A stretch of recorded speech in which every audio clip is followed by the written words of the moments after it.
Un cordial saludo para toda nuestra amable audiencia. Este es su programa, Relato de Vida Positiva, un programa realizado por la redaccionprensa.com en alianza con el nuevo.com. Y nos encontramos aquí en las instalaciones de José Miguel Piedrahita, un empresario, un líder gremial que ha trabajado durante mucho tiempo en todos los sectores. Y vamos a dialogar unos aspectos muy específicos, pero que son importantes para entender de la situación social y política del país, sobre todo en la afectación que puede tener a nivel empresarial y sobre todo para el futuro de Colombia. José, qué gusto tenerte en este espacio. William, ¿cómo estás? Muchas gracias. Claro que sí. José, tú y yo nos conocemos ya hace bastante tiempo en estas luchas gremiales, ¿sí? Cuando te propuse hacer el programa, era para hablar de algunos temas, sobre todo en el tema pensional de Colombia. Conozco de primera mano tu entrega en el trabajo, en este ejercicio, y sobre todo de la investigación propia que has hecho desde el punto de vista de la reforma pensional. Pero antes de entrar en ello, me gustaría hacerle un contexto a nuestra audiencia. ¿Quién es José Miguel Piedrahita? Bueno, José Miguel Piedrahita es un campesino. Llegó aquí a Bogotá en 1982 por esas cosas de la vida, y desde esa época dedicado al tema empresarial. He tenido 3 procesos de iliquidez en 3 compañías diferentes que he tenido de diferentes sectores. Y bueno, aquí ya con Colombiatelas, con 12 años de experiencia, y ahí vamos, en esta líder de nuestros negocios como empresarios. A mí me gusta ese término que utilizas de iliquidez, más no de quiebra, como normalmente uno escucha a los empresarios. Sí, es que básicamente aprendí ese término porque cuando uno se quiebra, de quiebra es un pie, y entonces no puede caminar. Mientras que si estoy líquido, pues sigo caminando. Entonces tengo la oportunidad de volver a avanzar. Lo importante en el mercado es siempre dar la cara, William, ¿cierto? Hablar con proveedores, con bancos, con impuestos, con el que tenga que deberles, tú hablas y las cosas fluyen. Lo importante es que no decaigas. Entonces es un tema de liquidez, no de quiebras. Totalmente de acuerdo. En ese sentido, y ya entrando como en materia, tú eres un empresario, Colombiatelas es una empresa muy importante en todo el sector textil. Ya quiero que hablemos de la situación pensional en Colombia. Vamos primero, este es un tema complejo, por eso vamos a hacerlo, a mí me gusta llamarlo con plastilina, para que la audiencia comprenda primero de qué estamos hablando, y después comprenda el riesgo que puede tener las pésimas decisiones o malas decisiones o buenas decisiones que pueden haber al respecto. Entonces, me gustaría que hiciéramos un primer diagnóstico en qué situación están las pensiones en Colombia. Pero entonces tenemos que echar para atrás, William. Seguro social. Aquí hay mucha gente joven y mucha gente adulta, pero que no tienen idea de políticas que toman los diferentes gobiernos. Seguro social, yo veía en el año 82 la gente haciendo filas y filas y filas para pedir su pensión en el Seguro Social. Y llegaban los ancianos con un paquetico de papelitos, y después de 4 o 5 horas tenían que volver porque los papeles no estaban completos. Y esa degradación del ser humano que se sentía, ¿sabes? Y era una persona que había cumplido un deber para tener un derecho, pero que lo embolataban en ese ámbito público, que todo se vuelve como el importuculismo de la otra persona, que no era consciente que esa persona estaba reclamando era un derecho, por haber cumplido un deber. Y creo que por este tema, mucho de lo que hablamos de los neoliberales, empezaron a aparecer alternativas de que esa gente, de que esas personas tuvieran una mejor calidad de vida, al menos para reclamar su pensión. Y por eso, por ahí en el año 1993, después de la Constitución, el presidente Gaviria y su séquito de liberales en el Congreso impulsaron el tema de los fondos privados de pensiones, de ahorros obligatorios de pensiones, ¿cierto? Para contrarrestar esa mala gestión que venía haciendo el Seguro Social. Que es el sector público, ¿no? Que es el sector público. Y después se llamó Colpensiones, o se llama Colpensiones, sí, ¿cierto? Y que hoy en día vemos que en su momento, por libre albedrío, nos pusimos a ahorrar en el fondo privado. Yo como empresario siempre he visto, o siempre he catalogado, que la plática rinde en el fondo privado. Donde invierte uno, tiene su rentabilidad, con obviamente los riesgos que toma siempre el dinero. Pero en el sector público, todo se subsidia, todo se habla es con base a subsidios, que si no hay la plata de alguna parte tiene que salir el gobierno a recuperar, vía impuestos, vía no sé cómo. Entonces, ¿pero quién lo pone? Todos los ciudadanos. Es que el gobierno no es el dueño de la plata es de los ciudadanos, ¿cierto? Entonces, cuando nos dan esa alternativa de fondos, eso fue hace 30 y pico de años, en 1993, pues algunos nos pasamos por libre albedrío. Y ahí, poco o mucho o lo que sea, William, me falta un año para pensionarme, pero sé que voy a tener pensión. Pero voy a tener pensión de aquello de lo que yo hice en mi vida laboral. Y lo que les repito, si sea poco, pero que sea poco en la abundancia que yo hice, con mi ahorro, no con el ahorro de los demás, ¿cierto? Claro. Y si los fondos privados que pueden estar en riesgo con este tema de las reformas, le puedo decir que no hay reforma pensional. Va a haber es una reforma para la miseria y no una reforma en abundancia. Entonces, retomando el tema, empezamos a ahorrar. Nos dicen que con pensiones en este momento hay 1 millón y pico de pensionados. Pues claro, si es que arrastra a toda la gente desde los seguros sociales. Entonces, al contrario, tienen muy poquitos. ¿Sabe por qué tienen poquitos? Porque la mayoría de los 18 millones de colombianos nos pasamos para fondos privados y por eso se quedaron sin plata. Pero resulta que el gobierno hoy en día, la mayor tasa de subsidio que tiene para poder cumplir con las obligaciones de Colpensiones es subsidiar esas altas pensiones. Son casi 11 billones de pesos de las altas pensiones, ¿cierto? Entonces se están quedando sin recursos. Y como en la informalidad nuestra, como no hay piso empresarial, hay mucha informalidad, entonces como hay mucha gente sin ese derecho por no haber cumplido un deber, entonces se está irradiando todo ese tema y quieren dar o hacer ver que es que no se pensiona a la gente. No, no se pensiona a la gente porque no ahorró en su vida laboral. Unos porque no pudieron, otros porque no quisieron, otros porque las amas de casa, en fin, por tantas variables que pueden haber. Pero aquí tiene que haber es una clara situación, y es que en su momento, cuando esto nació con los fondos privados, fue avalado inclusive por la sala laboral de la Corte Constitucional. Ahí donde dice que nosotros éramos libres de escoger el fondo que nosotros quisiéramos. Entonces, 30 años después, no puede existir un contubernio en el Congreso y decirnos, entonces no, vamos por esa plata o por esa petaca, perdón, esa huaca de los fondos privados. Que en realidad es ahorro. Son ahorros de las personas. Hay un punto clave ahí, José, es lo siguiente, para ir explicándole a la audiencia. Las pensiones altas, ¿a quién corresponde?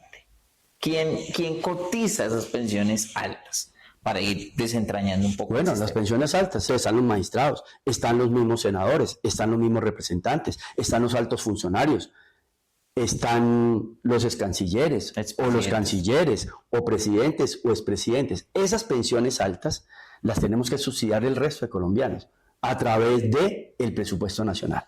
Y en ese sentido, con la nueva reforma que se está planteando, ¿se van a tocar esas pensiones? No se ha dicho. En algún momento se habló de un tope hasta de 25 salarios mínimos, ¿te acuerdas? De 25 millones, por ejemplo.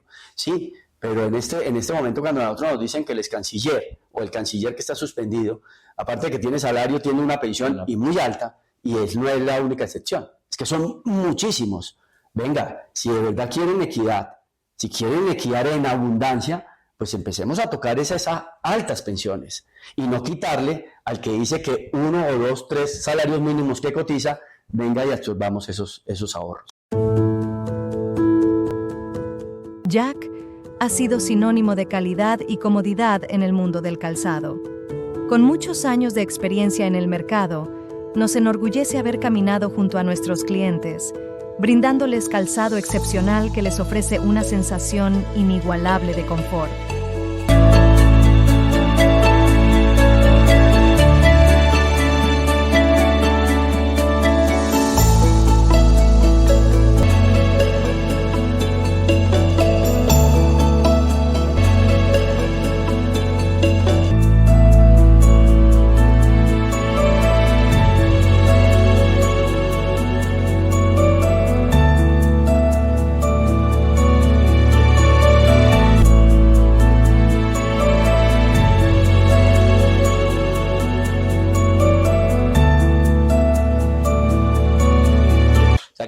primer punto, en la reforma no está tocando las altas pensiones. Para nada. El tema del subsidio de las altas pensiones no. Vamos primero por esa parte. ¿Los que reciben actualmente es del ahorro de ellos o es que ellos están recibiendo de los aportes de los que actualmente están trabajando? Hablando del público. Del público. Sí, claro. No, el público, acuérdate que en Colpensiones, no solamente, allá hay privados que también ahorran en Colpensiones. No tienen que ser el fondo privado. Porque es que tenemos el libre albedrío de ahorrar en cualquier fondo. ¿Me explico? Así sea una persona que diga que trabaja en el sector privado, también puede cotizar en Colpensiones, no necesariamente en fondos privados. ¿Estamos? Entonces, pero el empleado es el que tiene que decirle al empleador dónde quiere hacer sus aportes. ¿Vale? Si aquí hay un empleado y me dice, es que yo quiero aportar en Colpensiones, hay que solicitar, si está en los términos de ley y todo, y se hace el traslado normal, ¿correcto? Perfecto. Ahora hablemos como funcionario público. Claro, la entidad tiene que aportar una parte, como lo hace el sector privado, el empresario aporta una parte, y el empleado también, el público, como el empleado privado, hacen también aportes, ahorros. O sea, hay una parte que le dice la ley, que le dice que si ganas un salario mínimo, por ejemplo, haz un descuento, el empresario o la entidad tiene que aportar a ese ahorro una parte y el empleado otra. Eso se va a un fondo, Colpensiones o fondos privados. En el caso de Colpensiones, ¿sí? Si tú calculas en 30 o 35 años, que es más o menos cuando se pensiona una persona después de haber en su etapa laboral, ¿cierto? Que es más o menos para poder cumplir las 1.350 semanas. Entonces, en ese lapso de tiempo, esos ahorros, si tú divides en tu vida laboral, pues nunca te va a alcanzar para una pensión al menos del salario mínimo. Entonces es donde viene el subsidio a través del presupuesto para poder tener derecho esa persona de tener la pensión mínima. Mientras que en el privado no se vienen del presupuesto nacional plata. En el privado la tiene que generar los fondos privados la rentabilidad. Por eso es que dicen que es que esos fondos privados son de los ricos. No, esa plata es de nosotros. Te cuento, en los 30 años que llevan los fondos privados, hemos ahorrado los que hemos aportado, tanto las empresas, la parte de la empresa como de los empleados, hemos aportado 105 billones de pesos en el tiempo que llevamos. ¿Sabe cuánta plática tenemos ahorrada? Casi 500 billones, porque esos 105 billones, como son mercados de capitales, han producido esos excedentes de inversión. Prácticamente el triple. Claro. Ha generado el triple y por eso es que la otra, en el tema de las pensiones del gobierno, ¿sí? Las públicas, como son vía presupuesto el subsidio, aquí no hay un presupuesto de subsidio, esto es de rentabilidad. Entonces, cuando uno equipara eso, entonces por el otro lado dice, es que como es la plata de los ricos, no, es la plata de los más pobres. Y más si quieren llevar los ahorros de los que ahorramos, de los que ganamos 1, 2 o 3 salarios mínimos. Esa es la mayoría de los que estamos en ese fondo. Eso es muchísimo dinero. Si estamos hablando más o menos del 70% de los que ahorramos allá, que ganamos menos de 3 salarios mínimos, póngale, el 70 es bajito. O sea que quieren llevar 310 billones para Colpensiones. ¿Qué harán con esa plata? Esa es una buena pregunta y esto entonces desvela una verdad. El fondo privado invierte el ahorro. Correcto. ¿Y el fondo público? ¿Será que la están invirtiendo? Pues esas cifras no las conozco, ¿sí? Pero me causa curiosidad, por ejemplo, William, ¿sí? Sin llegar a la plata a Colpensiones, ya hay unos gastos astronómicos que han dicho por ahí la prensa, ¿sí? En burocracia, en ascensos, en acomodaciones de sedes, y en fin, como si ya les llegó la plata. Pero es que esa plata tiene dueños. Yo creo que van a tener un tropiezo gigante con la Corte Constitucional donde el Congreso se preste para esta situación. Ahí es muy importante explicarle a nuestra audiencia de que entonces tenemos el régimen de prima media, régimen contributivo, régimen prima media es el régimen público, que básicamente no es un ahorro. Es que le cuento que es que no es un ahorro, José. El dinero, curiosamente, el que hoy está aportando dinero, hoy el joven de hoy está pagando la pensión del viejo. Porque como se volvió un gasto público, ¿sí? Ese el ahorro no lo invierte. Es la gran diferencia entre el público y el privado. ¿Qué va a pasar? Se van a llevar la platica del privado, o sea, del ahorro. No se la van a llevar, se la quieren llevar. Se quieren llevar la platica del privado para llevarlo a un fondo público que no tenemos la certeza, ¿van a invertirlo?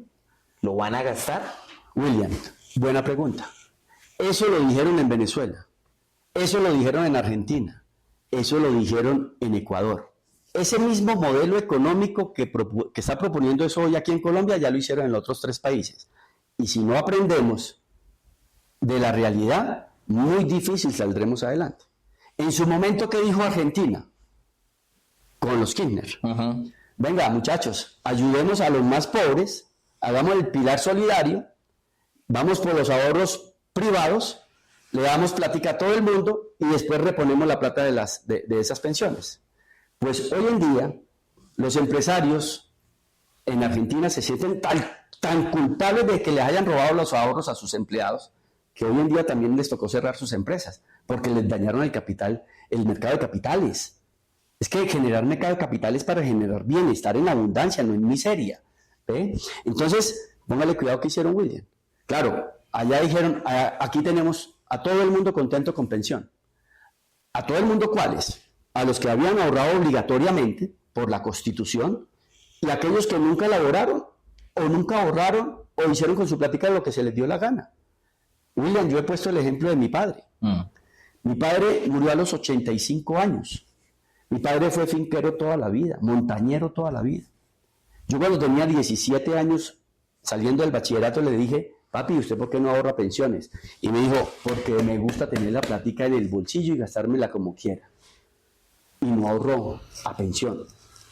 Cuando venía el tema de la pensión en ese momento que a mi papá le correspondía, creo que era a los 58 años pensionarse. Y dije, papi, ¿se acuerda que yo le dije que ahorrar? Y ya tendría pensión. Me dijo, pues que no me hace falta, porque es que yo hice mi capital para mantenerme y no necesito pensión. Y dije, pero igual, si hubieras ahorrado tendrías pensión. Después pasaron unos añitos y ya el papá, en medio de su debilidad y todo el cuento, pues ya no le alcanzaba ni siquiera para pagar el predial, porque es que ya no era una persona económicamente activa. Entonces empezó a comerse sus ahorros y de sus ahorros. Pero él nunca me dijo a los 85 años, papi, es que yo necesito que le roben al que cumplió la obligación de ahorrar para tener un derecho y que me lo pagaran a mí. Eso no me lo dijo. Entonces, lo que sí tengo claro es que el que no quiso ahorrar en su vida laboral, sabiendo que hizo todo lo posible y tenía todo lo posible para ahorrar y no lo hizo, pues no tiene por qué quitarle el derecho al que obligadamente le dijeron que tenía que ahorrar. Claro. Y eso nos entra al otro punto, de que no es tan así como lo dicen, de que el dinero es de los bancos, que ellos son los dueños, que no sé qué, porque es que esa es la retórica, yo le llamo la retórica barata con la que han vendido la nueva reforma pensional de Gustavo Petro, porque hay que ponerle nombre al dueño de la reforma, ¿sí? Y el objetivo que tiene. En ese sentido y en ese punto, quiero preguntarte, ese dinero que hablas de fondos de capitales, ¿qué pasa con ese dinero? Hablo en el sector privado, de los ahorros de la gente. Ese dinero, ¿en qué lo invierten? ¿Para qué sirve? Bueno, primero que todo, ellos son administradores, se llaman administradores de los fondos privados. Cualquiera que sea, no voy a dar nombres porque después me van a decir, bueno, pero cualquiera de ellos son administradores de los fondos privados de ahorros pensionales obligatorios. Punto. Administran. ¿Quiénes lo administran? Entonces, el gerente o el presidente, o como lo quieran llamar de allá, él tiene que ponerle la plata a rentar. Obviamente que, como todo negocio, el vaivén de las inversiones puede tener ganancia o pérdida. Pero en el tiempo que llevamos de los 30 años, haciendo la tabulación, en algunos momentos ha perdido dinero. Claro, bajó el dólar, cerraron la huelga de no sé dónde de Francia y entonces afectó las inversiones, entonces hay pérdidas, pero hay ganancias. Y vuelvo y te repito, en el tiempo que hemos transcurrido, hemos ahorrado 105 millones y tenemos casi 500. O sea que efectivamente sí son rentables, claro. ¿Correcto? Entonces eso no es que sean de ricos ni de los pobres, sino que son ahorros, tienen una huella digital. Cada cuenta es personalizada. En mi fondo privado allá dice José Miguel Piedradita 1534773. Esa es mi cuenta privada de mi ahorro, donde cada trimestralmente me llega mi extracto, donde me dice cuánto me ha generado de utilidad mi ahorro pensional, que me lo pone una parte de la empresa y otra parte la pongo yo, de mi trabajo. Claro, ¿correcto? Los empleados también. Mis colaboradores tienen su ahorro pensional en los fondos que ellos quisieron elegir, ¿correcto? Y una parte la pone mi compañía y otra parte la tengo que descontar a ellos porque es por ley. Sí. ¿Mi compañía qué hace? No hay empresario que trabaje para perder. En ninguna parte del mundo. Por favor, es que, ¿cuál es el problema? si usted tiene el chip empresarial o no lo tiene, porque mi Dios nos dio diferentes dones, pero no es el hecho de que un empresario, por salir adelante, se tenga que señalar, porque genera empleo, genera bienestar. Pero lo que le estoy diciendo es que en el tema, por ejemplo, del pensional, cuando tú le descuentas eso por obligación, en la parte que le descuento a mi empleado, no tiene la oportunidad de gastarse lo que él quiera, porque es parte del salario, Claro. ¿cierto? Entonces no me puede ir a comprar el par de zapaticos, ni tomárselo en cerveza o lo que quiera, no, tiene que ahorrarlo. Y la parte de la que le corresponde a la empresa, que lo ahorro por obligación para que sea parte del ahorro del empleado, yo lo cargo al producto. Ese porcentaje yo lo tengo que cargar al producto. O sea, yo tengo que sacar mis costos. Y todo eso va al costo del producto, que en última lo pagamos entre todos. Yo hago telas, pero no vendo zapatos, por ejemplo. Entonces, cuando yo compro zapatos, yo debo de pagar ese costo de la persona que lo hizo, que tenga todas las variables de su costo para poder ser rentable. Todos al final de cuentas aportamos. Aportamos. De alguna forma u otra, como cliente, proveedor, Correcto. consumidor, etc. Pero en la formalización. Sí, eso es un tema muy importante. Ese dinero, esa rentabilidad de los 500 billones se han invertido. Ah, claro. Esa es la Entonces, esa es la pregunta que tú estabas haciendo. Entonces, voy ahí. Entonces, el administrador de cualquiera de los fondos tiene que mirar el mercado de capitales donde lo quiere poner. Entonces, él ve, por ejemplo, hay títulos del gobierno que me rentan a tanto, y entonces yo compro títulos, desembolso la plata y esos títulos ya me rentan. Claro. Cuando se hacen efectivos, vuelve y entra la plata al fondo. O, por ejemplo, en obras de infraestructura. Yo, por ejemplo, estuve en el puente hermosísimo, que pasa de Bodegas a Monpós. Okay. ¿Sí? Ese puente quedó, y ese puente lo hicieron con la plata de nosotros. Ojo, de los ahorradores. Ese puente quedó divino. Se llama, creo que el puente Roncador. Me parece, sí. Es hermosísimo. Y no hay nada mejor que pasar el río Magdalena ese puente. Antes nos tocaba Canaleta. Claro. Canalete. Entonces, pasar ese puente fue precioso cuando lo vi, y yo sí me acuerdo que esa plata se la prestaron los fondos a esos inversionistas que querían hacer esas obras de infraestructura, por eso se llama mercado de capitales. De acuerdo. Pero le traigo entonces el contrapeso. ¿Se acuerda cuando en campaña decían que es que con las platas de los fondos se hacían puentes que se caían como el Chirajara? Sí, eso dijeron y lo repitieron hasta más no Claro, poder, y cayeron las bodegas y todo. Pero se aprovecharon de la ignorancia, ¿cierto? Claro, la plata la prestaron los fondos, pero ojo, William, la plata de los fondos está garantizada, así se caiga el puente. Porque el que tiene que responder es el empresario, o los empresarios, o el concesionario, como lo quieran llamar. Y ellos tuvieron que responder por el puente Chirajara, pero la plata de los fondos jamás se perdió. Ahí están, quietos.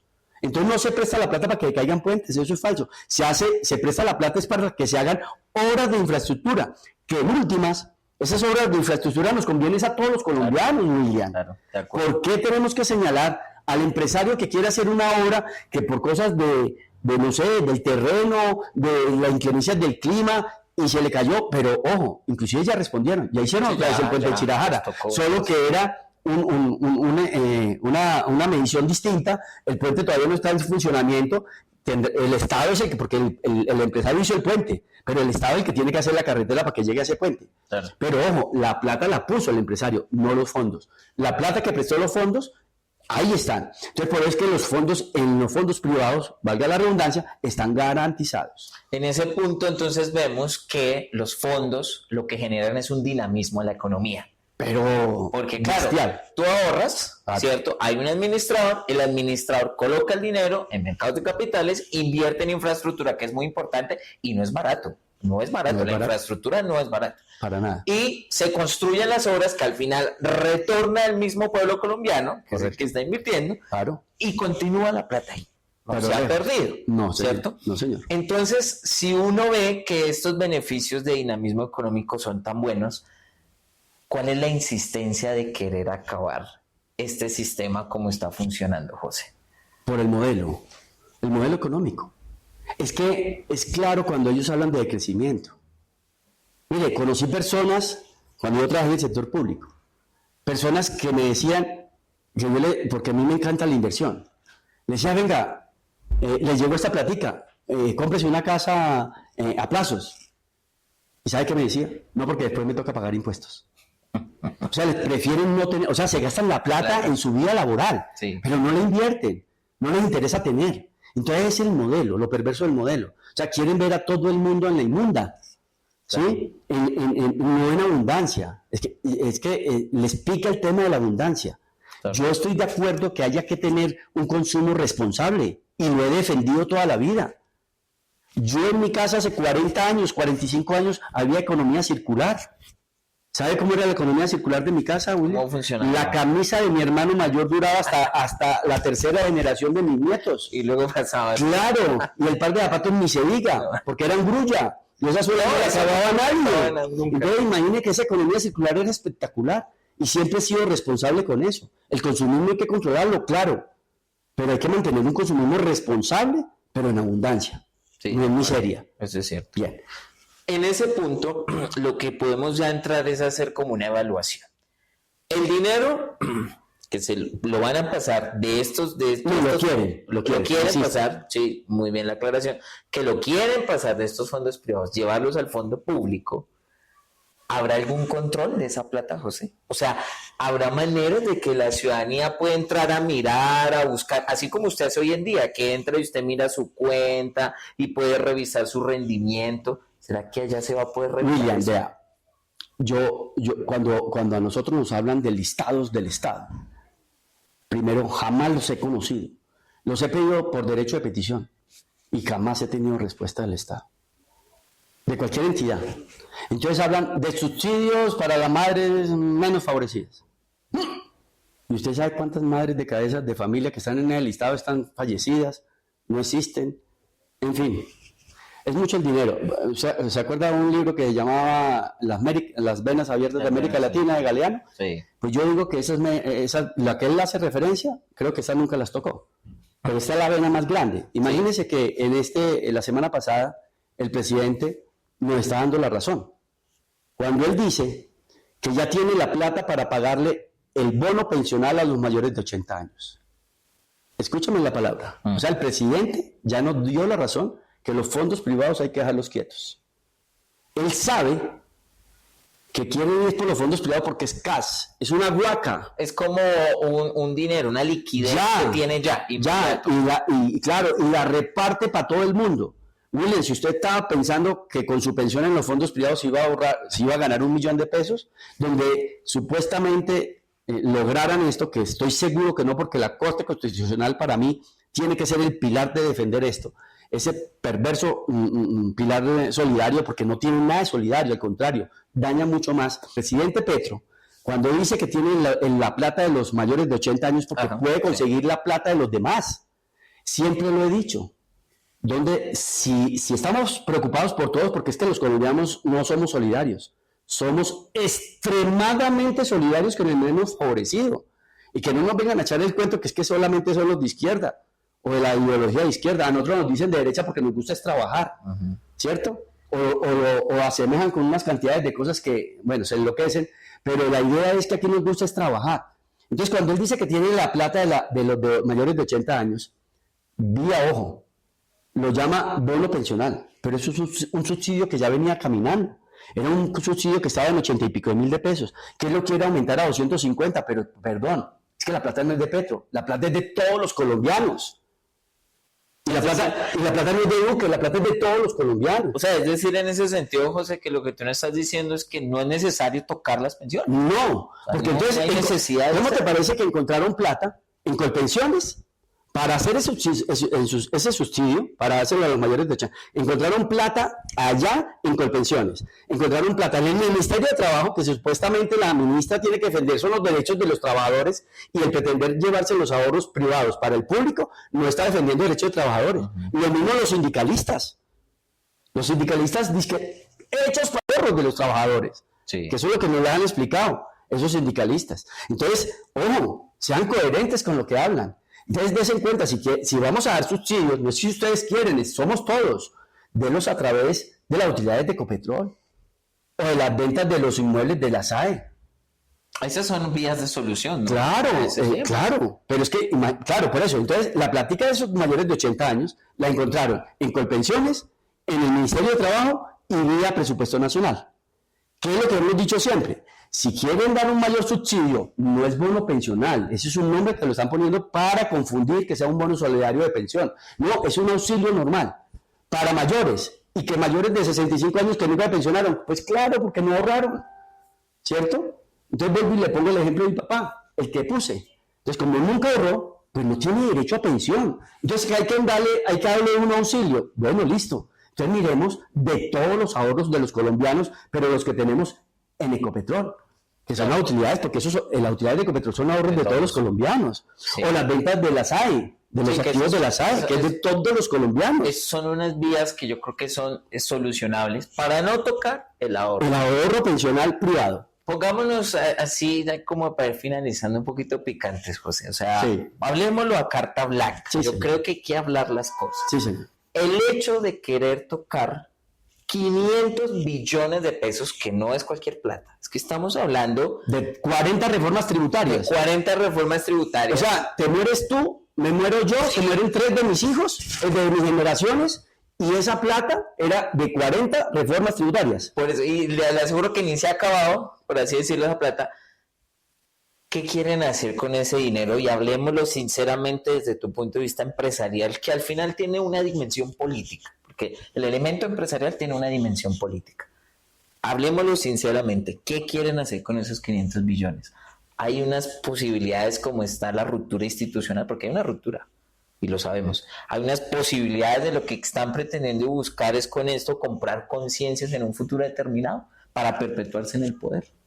Es que no tengo por qué decirte eso, William, porque es que ahí están los ejemplos. Venezuela, Argentina, Ecuador. Correa hizo con esa plata para eso.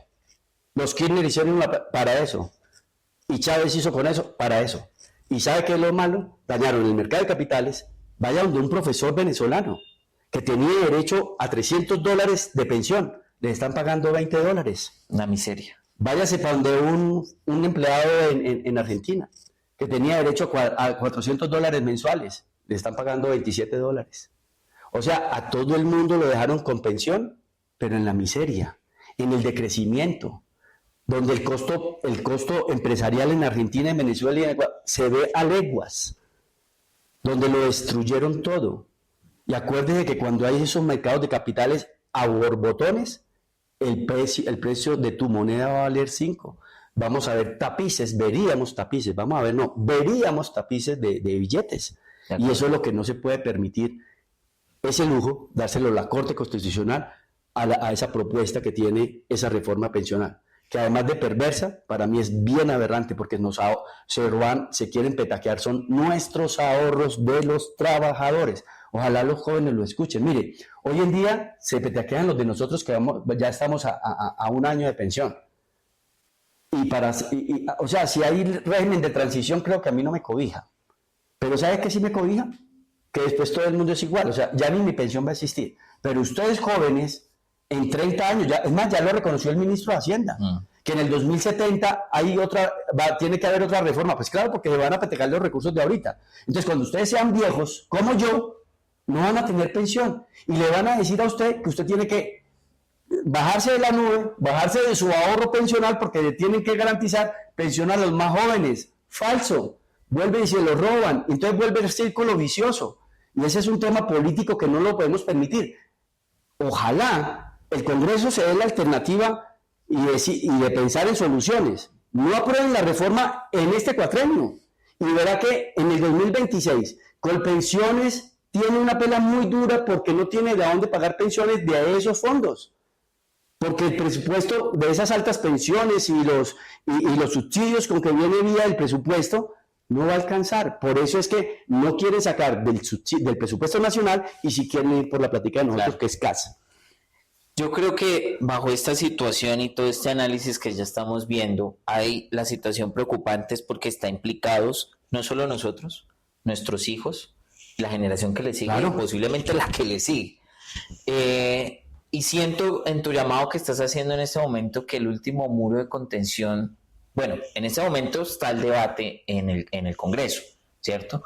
Pero realmente el último muro de contención sería la Corte Constitucional. No hay nada más que decir, es que en su momento es que ella fue la que avaló y decía que constitucionalmente nosotros podíamos elegir el fondo que quisiéramos. Por tanto, creo yo, sin ser abogado, que en ese momento, si dio la firma para que eso sucediera, pues no creo que se pueda prestar con la Constitución y decir, pero entonces quíteselos. Claro. No creo. Claro. Esperemos. Pues no sé qué hizo Argentina, qué hicieron en Venezuela, qué hicieron en Ecuador. Hoy, como vemos las cosas, pues no lo sabemos. Nada garantiza. En el mundo material no hay nada garantizado. Pero sí hay algo que sí podemos es trabajar para que no suceda lo que están proponiendo. Y pedirle a mi Dios, que es que aquí tiene que haber ya estos personajes que ya son unos dioses terrenales, pues tendrá que llegar la justicia celestial en algún momento. De acuerdo. José, un mensaje final que quiero que le envíe a las personas, porque como esta situación es tan grave y hay personas que dicen, ¿eso por qué marchamos? Eso ya lo que fue, aquí no hay nada que hacer. ¿Eso para qué vamos a las instituciones y eso allá no hacen nada? Eso a mí no me interesa, yo ya me voy a pensionar y me voy a morir. O el joven diga, no, eso a mí no me interesa, yo puedo trabajar de aquí para arriba. ¿Qué mensaje generalizado le envías tú a la sociedad? Lo digo desde tu posición como empresario, aportante, ahorrador, una persona que ha llevado 40 años en el mercado. ¿Cuál sería ese mensaje definitivo que le enviarías a la sociedad? William, que no hay tiempo que no se venza. Y vea, le voy a decir, en este momento tengo compañeros que hablamos de este tema pensional. Yo antes hablábamos, a los 20 hablaba era de rumbas, a los 30 a ver qué me iba a poner, qué me iba a comprar, a los 40 para dónde me iba a pasear, y ahí ya me llegó el tiempo de hablar de pensiones, ¿cierto? Y eso lo hablaba con mis amigos en ese transcurso. Hoy en día conozco, y cuando nos reunimos con estos amigos, y no ahorraron, porque eran del concepto de que nunca se iban a pensionar. Claro. Y resulta que les llegó el tiempo de pensionarse, y no ahorraron. Entonces son conscientes de que no cumplieron el deber de ahorrar. Por tanto, no tienen el derecho de tener la pensión. Y diciendo, hola, José, y yo no voy a recibir pensión. Y yo le decía, casi iba a decir una palabra a William, porque les decía y les digo, claro, eso fue lo que yo le decía, ay, papá, usted no va a tener pensión porque se la tragó en su juventud. Claro. Entonces, ojo, muchachos, ustedes que están jóvenes, y los viejos, porque es que si nos quitan a los viejos, ¿por qué si hay una ley donde dice que los jóvenes, los hijos se hacen cargo de los papás? ¿Por qué los jóvenes todavía le quieren quitar más a los papás? Muchachos, eso no es así. La vida hay que sudarla para poder ganar. Esto no es estirando la mano, esto es trabajando. Entonces, un consejo, ustedes también van a llegar a viejos. Ahorren. Y si no quieren ahorrar en pensiones, obligatorias, además que son obligatorias, que eso es lo que duele, pues ahorren donde quieran. En un banco, si le tiene odio a los bancos, préstele a un amigo y que le pague intereses. Y si el amigo se la robó, pues hermano, vuelve y empieza a trabajar, pero ahorre. Es que si usted no ahorra, no puede pretender que otro lo haga para que después le den a usted. Eso no es el derecho de la vida. Entonces, si de verdad eres consciente y quieres formar una sociedad, avanzar, como nos están diciendo ahora, es que ya no estamos interesados en tener familias y no mascotas. Bueno, pues las mascotas también necesitan comer, entonces también trabaja, porque la mascota también se te va a enfermar y necesitas tener ahorros para poderla atender. Entonces, quiérete a ti mismo primero para que puedas querer a los demás. Si no, es muy difícil. En últimas, lo que sí te puedo decir, William, y a todos, el consejo, es que cada uno es responsable de su vida y no haga que los demás sean responsables por la suya. Aquí nadie vino a que le regale nada. Y esos adalides que dicen ser Robin Hood, que reparten lo de los demás, peores, son peores, porque reparten lo que no les pertenece. Bueno, nuestra querida y muy amable audiencia, esas son las palabras de un empresario, de un ahorrador, de una persona que conoce cómo funciona este tema y sigue trabajando y sigue luchando para que mantengamos el ahorro y mantengamos una autoconciencia de que al final nosotros respondemos por nosotros mismos hoy, mañana y siempre. Muchísimas gracias a todos desde la reaccionprensa.com, el nuevo.com. José, Julián, agradecido siempre con tus buenas perspectivas, tu experiencia en este campo. Vamos a continuar haciendo más de estos ejercicios y los invito para que se conecten a todas nuestras redes, www.lareaccionprensa.com, www.elnuevo.com. Esta entrevista va a ser subida en YouTube, en Facebook, igualmente se va a transmitir en www.radioreaccionestereo.com. Y recuerden, soy William Rojas, el filósofo, analista político de prensa, y seguimos hablando sobre el relato de vida positiva porque vale la pena seguir luchando por este país. Dios los bendiga.